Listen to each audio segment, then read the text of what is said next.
Bonjour à tous, alors bienvenue dans la vidéo de correction des activités sur la décolonisation de l'Inde et de l'Algérie.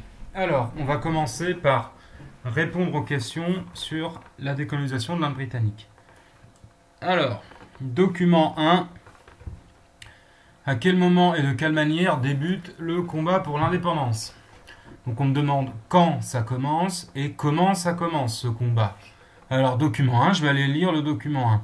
Je cherche évidemment une date et puis des actions précises. On me demande de quelle manière. Document 1, on a un petit cartouche, la biographique, vous l'avez reconnu, c'est Gandhi.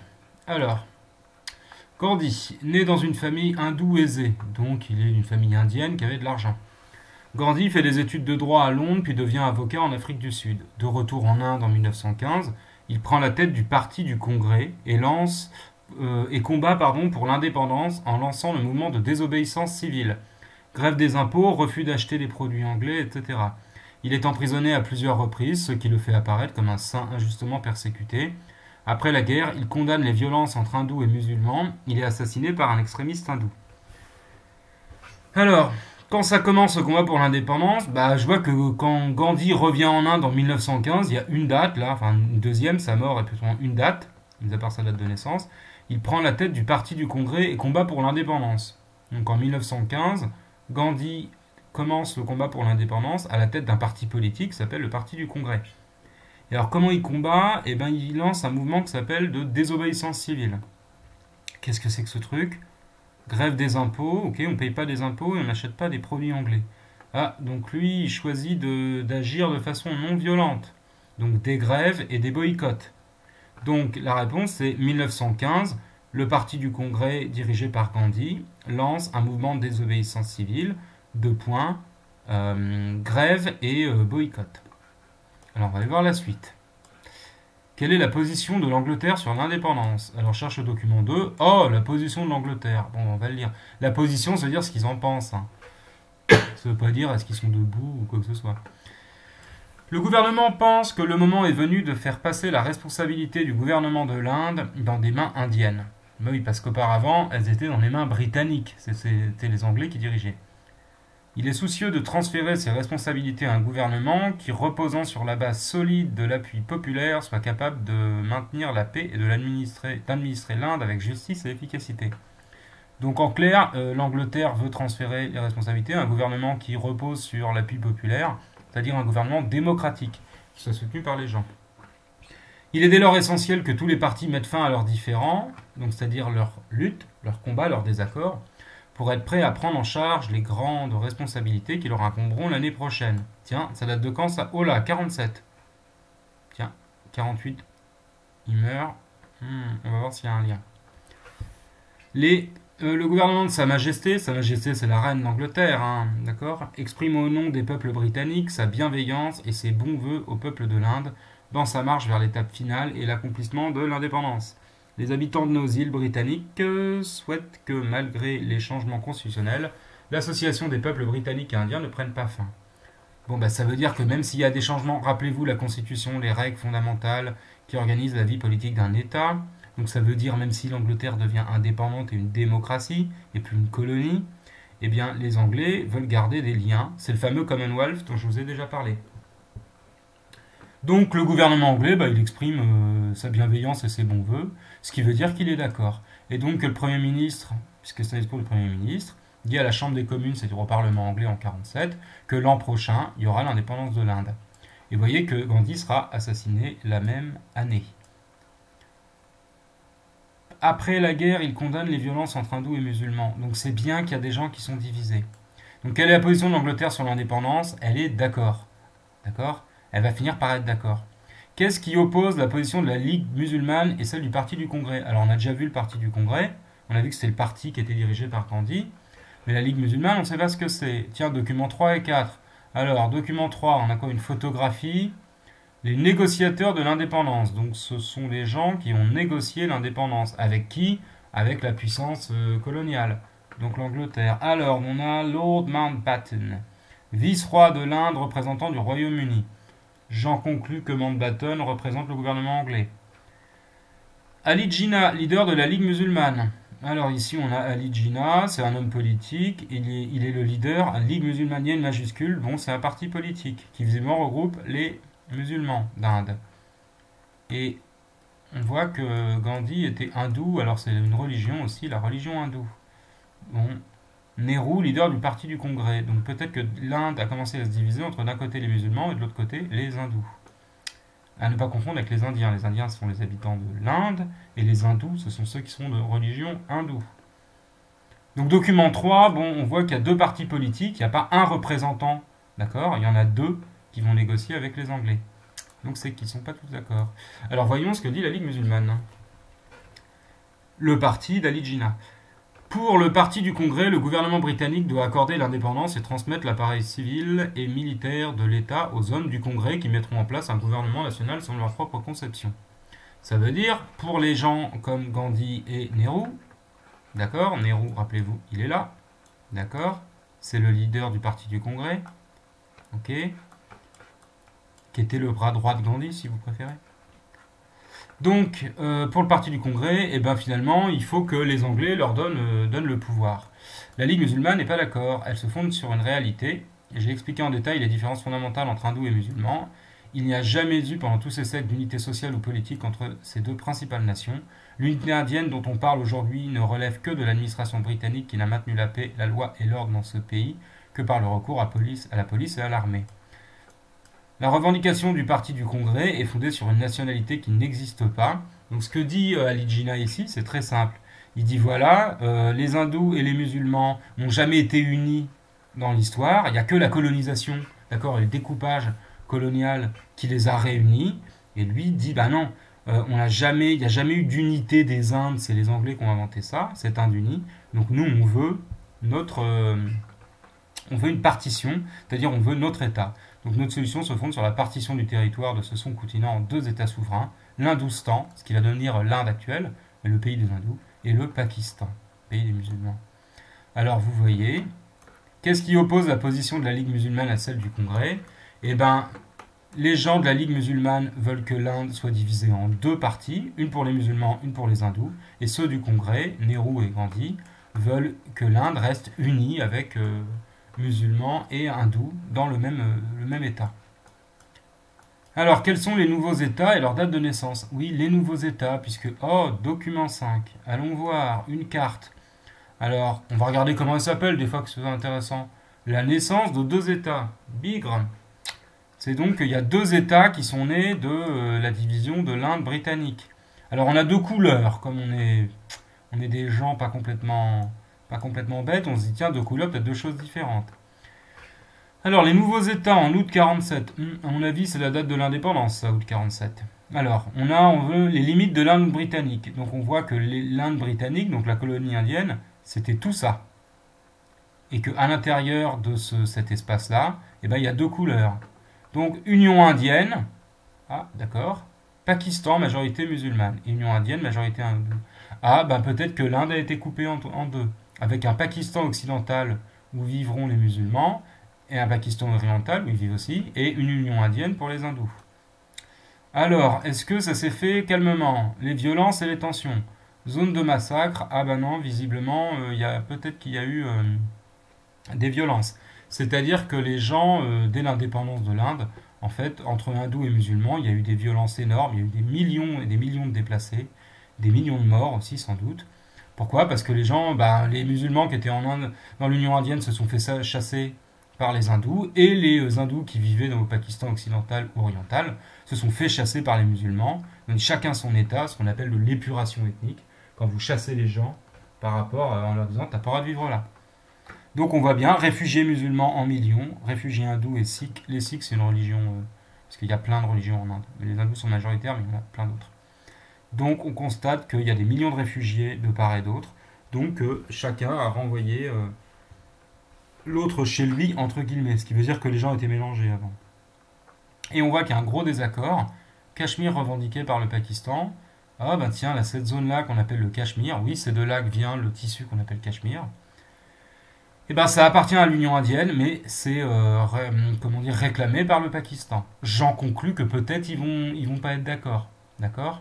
Ça veut dire que là, ils ont ce qu'on appelle un contentieux ou un conflit. les Pakistanais estiment que le Cachemire devrait leur revenir. Gros problème. Donc frontière contestée par la Chine, et en plus les Chinois sont pas d'accord avec les frontières. Donc je vais vous dire que cette Inde, elle est divisée en deux États, qu'il y a eu des massacres, des millions de personnes à être réfugiées, et qu'il y a un point chaud ici, parce qu'il pourrait bien y avoir une guerre à terme pour ce Cachemire. Là, on n'est rien qu'en 47. Donc vous voyez, quels sont les nouveaux États et leur date de naissance? Les deux nouveaux États, c'est le Pakistan et l'Union indienne, Pakistan oriental occidental, date de naissance août 47. Décrivez et expliquez les déplacements de population après l'indépendance.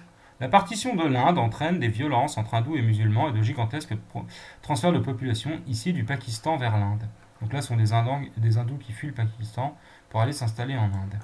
Donc qu'est-ce qui s'est passé? Eh bien, ils se sont, si vous voulez, il y a eu une guerre civile qui a éclaté immédiatement après l'indépendance, et musulmans et hindous se sont chassés de leur zone les uns les autres, et se sont persécutés. Donc l'indépendance indienne, qui a commencé pacifiquement par les actions de Gandhi et du Parti du Congrès, qui a été acceptée par les Anglais, eh bien, elle a débouché en fait sur une séparation, une fraction, une partition de l'Inde en deux parties et des violences et une guerre civile. Et quand ça s'est terminé, il y a eu des millions de réfugiés, je vous dis des millions de morts aussi. Mais il y a quand même eu des zones de tension qui ont demeuré, puisqu'il y a la question du Cachemire, qui aujourd'hui encore pose problème. Donc voilà pour cette activité. Vous voyez, quand on prend le temps de lire, d'accord, tous les documents, on trouve les réponses sans souci. Allons voir maintenant l'activité sur l'indépendance de l'Algérie. Alors, page suivante. Tac, la guerre d'Algérie. Alors, première question. Donc on va lire quand même le petit chapeau. En 1954, l'Algérie est une colonie de peuplement. Tiens, il faut noter ça. Appartenant à la France. Le 1er novembre, un Front de Libération Nationale, FLN, commet des attentats et revendique l'indépendance. C'est le début d'une guerre de 8 années. Tiens, 1er novembre 54, les accords de Genève qui mettaient fin à l'Indochine, c'était le 20 juillet 54. Vous voyez qu'à peine la France a quitté une guerre coloniale, une guerre d'indépendance coloniale, qu'elle rentre dans une nouvelle. Alors, on va aller voir ça. Document 1. Question 1, document 4. Qu'est-ce qui distingue la situation sociale des Algériens et celle des Européens d'Algérie? Celle des Algériens et des Européens d'Algérie. Alors les Algériens, ça doit être les gens qui sont originaires d'Algérie, et les Européens d'Algérie, ça doit être les colons européens qui sont venus s'installer bien plus tard. Alors, voyons la suite. Donc, document 4. Je vais y arriver, si ça veut bien. On va aller chercher le document 4. Il est là. Algériens et Européens d'Algérie en 1954, donc au moment où éclate la guerre d'indépendance. Alors, on a 8 450 000 Algériens pour 1 million d'Européens d'Algérie. D'accord?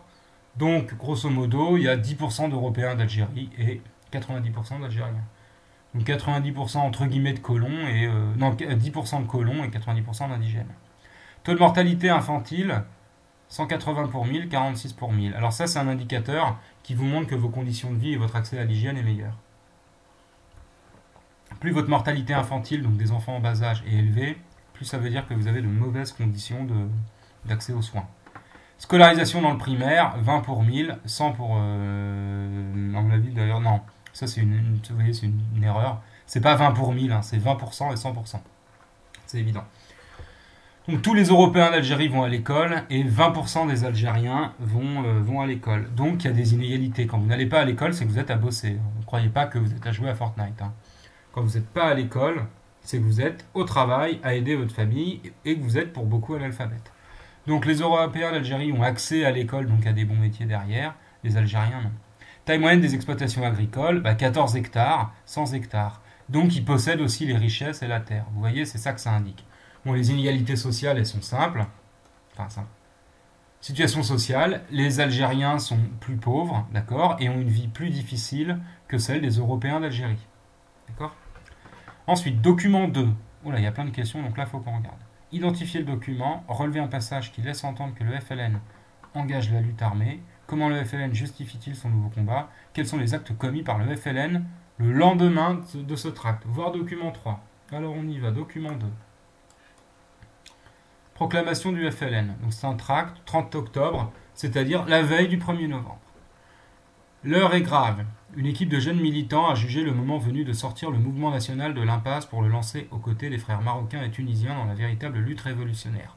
Ça veut dire, on a décidé avec les Marocains et les Tunisiens de se révolter.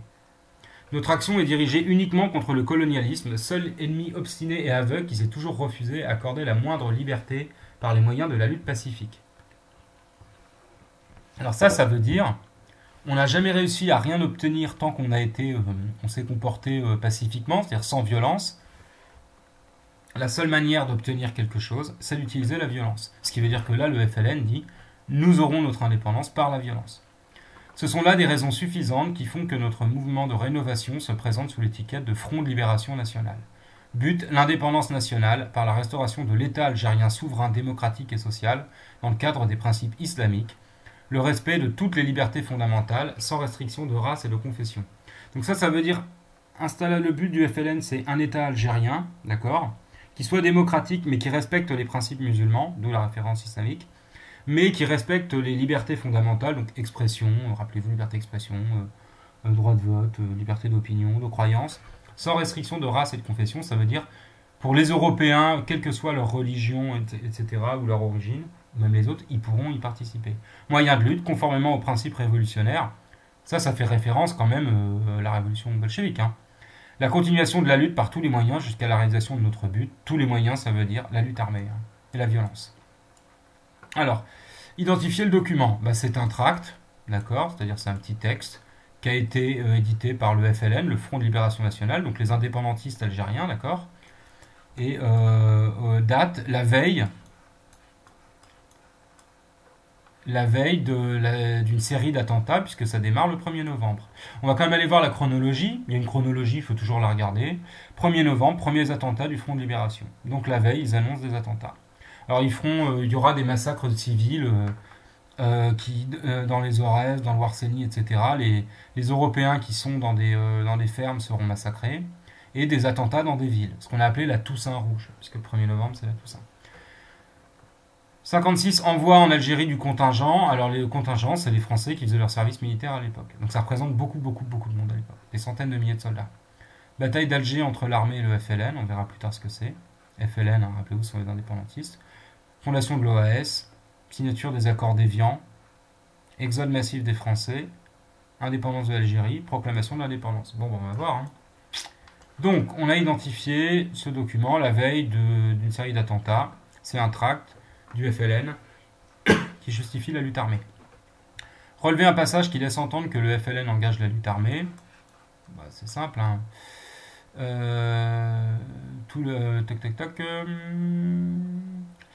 La continuation de la lutte par tous les moyens jusqu'à la réalisation de notre but. Ça, c'est très clair. Quand on vous dit tous les moyens, c'est que on entend bien tout faire.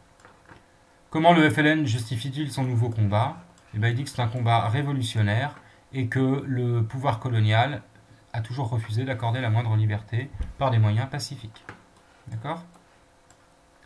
Quels sont les actes commis par le FLN le lendemain du tract ? Document 3, voyons. Alors, document 3, la carte de la guerre d'Algérie. Carte intéressante, on va aller voir ça. Ça va marcher. Hop, allez. Voilà. Donc, document 3. Quand l'informatique fait des siennes. Donc, la guerre du FLN. Attentat du FLN le 1er novembre. Donc, une série d'attentats dans toute l'Algérie. Principale région de guérilla, donc on a déjà vu, on a parlé de ça avec l'Indochine, etc. La guérilla, c'est quand vous allez dans les campagnes et que vous harcelez les troupes sans les affronter directement. Base militaire du FLN à l'étranger. Donc à l'étranger, le FLN au Maroc et en Tunisie, il a créé des bases, à partir desquelles il va créer des maquis, et donc il faisait prendre le contrôle de la campagne pour harceler les troupes françaises.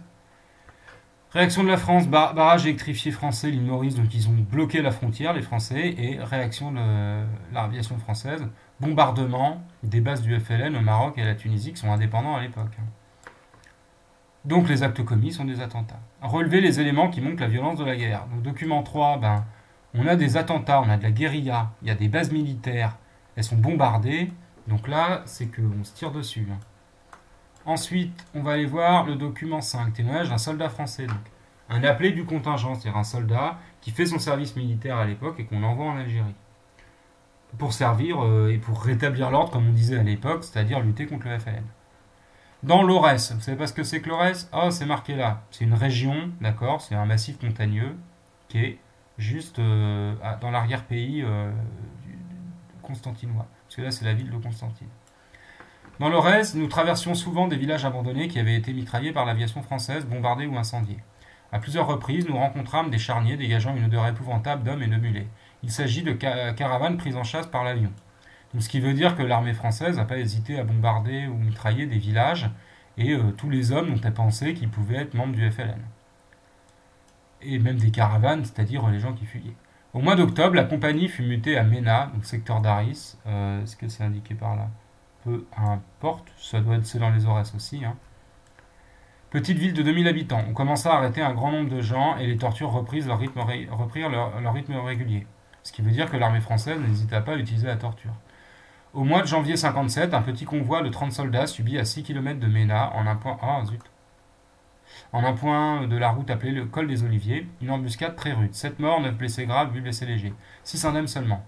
2 jours plus tard, nous descendions sur 2 villages situés à 1 km du lieu de l'embuscade, proche du centre de Chir. Une dizaine de civils furent exécutés sur place en représailles.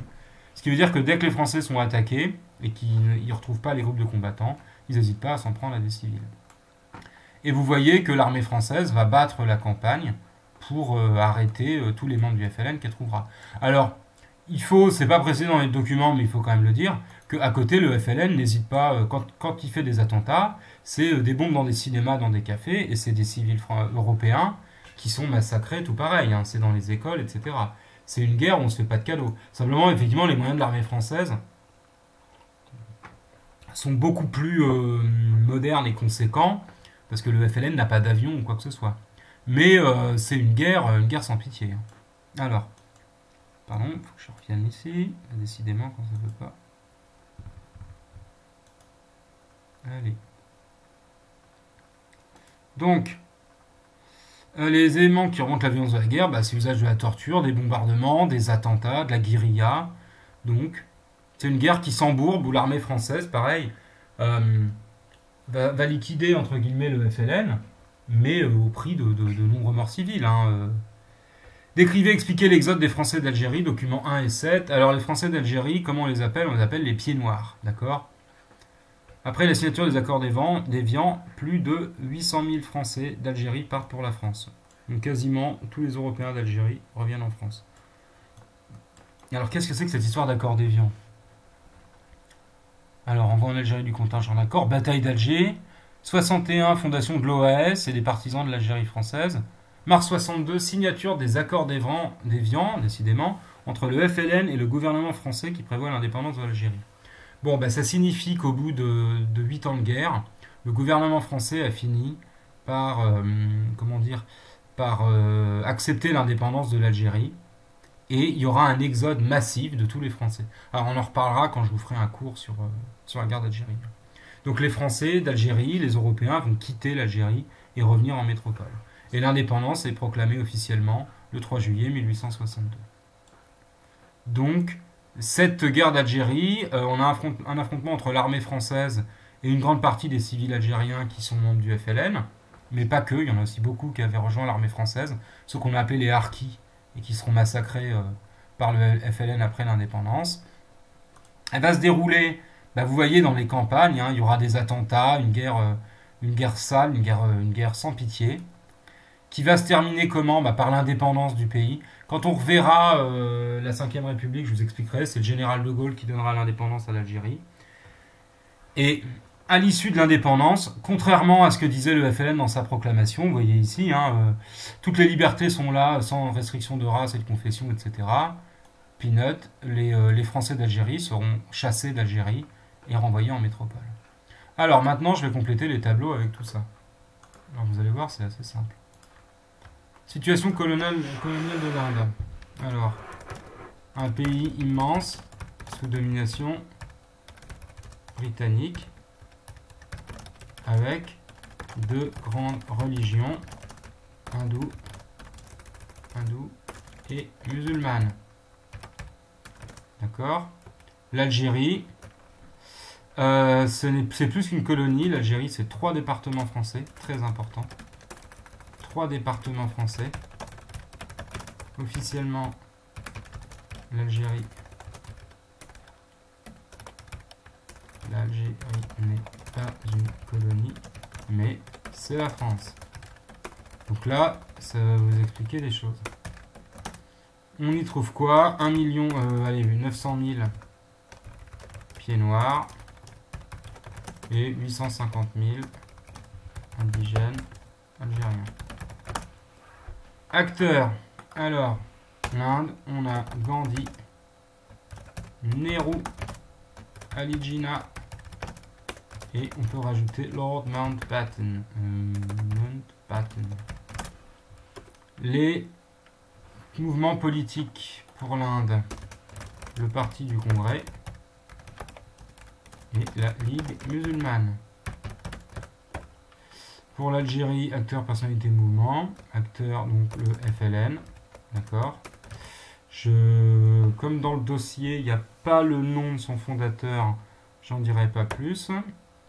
Méthode utilisée pour obtenir l'indépendance. Donc c'est désobéissance civile. C'est-à-dire